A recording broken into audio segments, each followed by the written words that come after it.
In this video, we are going to continue our discussion on uniform flow. So for uniform flow, we had noted the relationship between shear stress and hydraulic radius and the slope to be tau naught equal to gamma times r times s naught.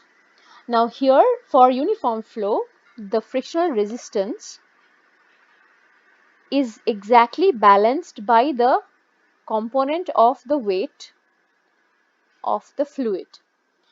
And so the free surface essentially represents the hydraulic grade line, and this is the energy gradient line, which takes into account the head loss term HF. The head loss term is given by length of the channel reach times the friction slope. So since the velocities at section 1 and section 2 are equal, the velocity head term, the v squared by 2g term, remains constant, and therefore the hydraulic grade line is parallel to the EGL. And for a uniform flow, the three slopes are related by this relationship. S naught, the bed slope, is exactly equal to the slope of the free surface, which is also equal to SF. So this holds true for uniform flow.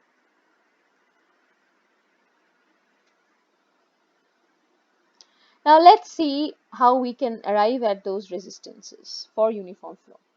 So in the earlier lectures, we had noted that the critical value of Reynolds number below which the flow is treated to be laminar for open channel flows is 500. So if we go back to our earlier discussion, we had defined the Reynolds number in terms of the hydraulic radius, and if we do that, the threshold value of Reynolds number is about 500. Now let us look at some numbers from reality. So usually we'll have open channel flow velocities roughly of the order of 0.5 to 1 meters per second or more than that. So let's assume that the velocity is 0.6 meters per second. Hydraulic radius usually exceeds 0.1 meters, and the kinematic viscosity of water is 10 to the power minus 6 meters square per second. So with these values, if we compute the Reynolds number, then the Reynolds number comes out to be about 6,000, which is much larger than this critical Reynolds number. So therefore, for most open channel flows,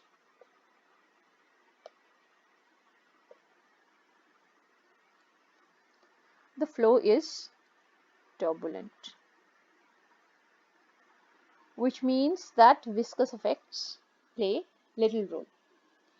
Let us try to now relate the concepts of frictional resistance that we had learned for pipe flow and see whether at all and how, if they are, then how they can be relatable for open channel flows.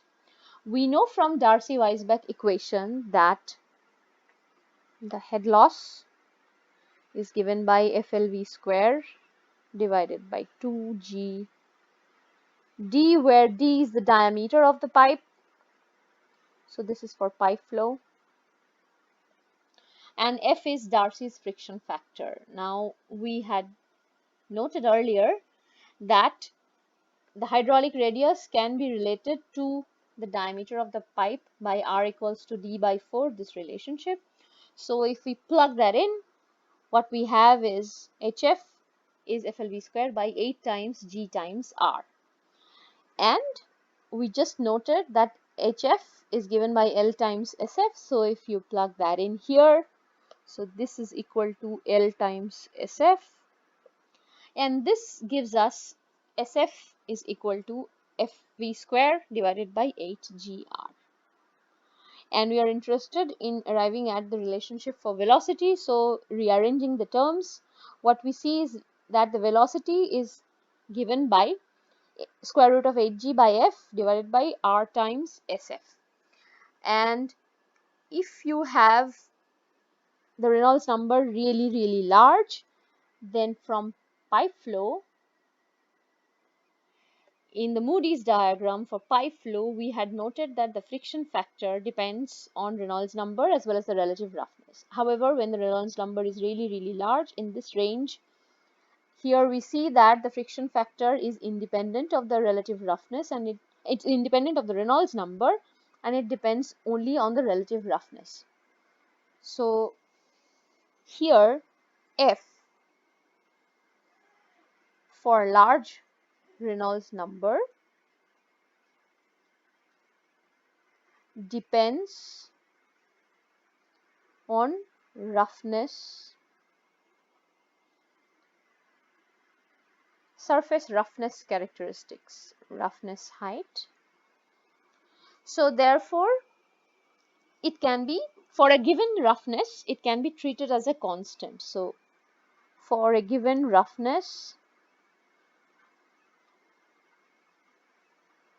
of the channel, F is constant,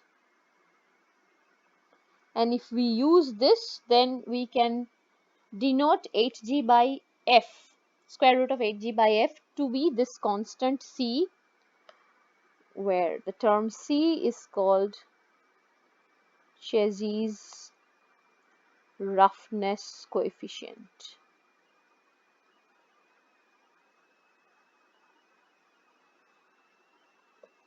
We get a relationship between the velocity and the hydraulic radius and the bed slope, V equal to C times square root of Rs, and this is the famous Chezy's equation, which was devised by the French engineer Antoine Chezy, who did a lot of work on the rivers in France. So here you can see the Seine River, and this is near to the Eiffel Tower. So Antoine Chezy, in the late 18th century, as early as the 1770s, he did a lot of work on observing the rivers in France and came up with an empirical equation, which is given by V equal to C times square root of Rs. Now note here how we related this with Darcy-Weisbach equation, and which in turn has roots in the resistance laws derived from fluid mechanics. Back when Chezy had proposed this equation, such relationships were not established. So all that Chezy did a set of observations on rivers and canals and channels in France and came up with an empirical equation. So much so that he did not even care that this equation may not be dimensionally homogeneous. So you see here, the right hand side, the r times s, the square root of r times s will not give you the units of velocity. So C is not dimensionless. It was only later, much later, in the 19th century, that Chezy's equation was found to be relatable to what was known from the resistance laws of fluid mechanics. In fact, today, if we write Chezy's equation,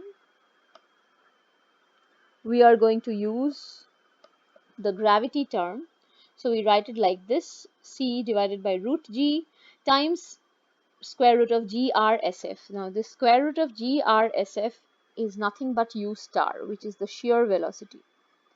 If you recollect from your earlier knowledge of fluid mechanics and boundary layer theory, then U star is shear velocity, which is given by square root of the stress divided by the density.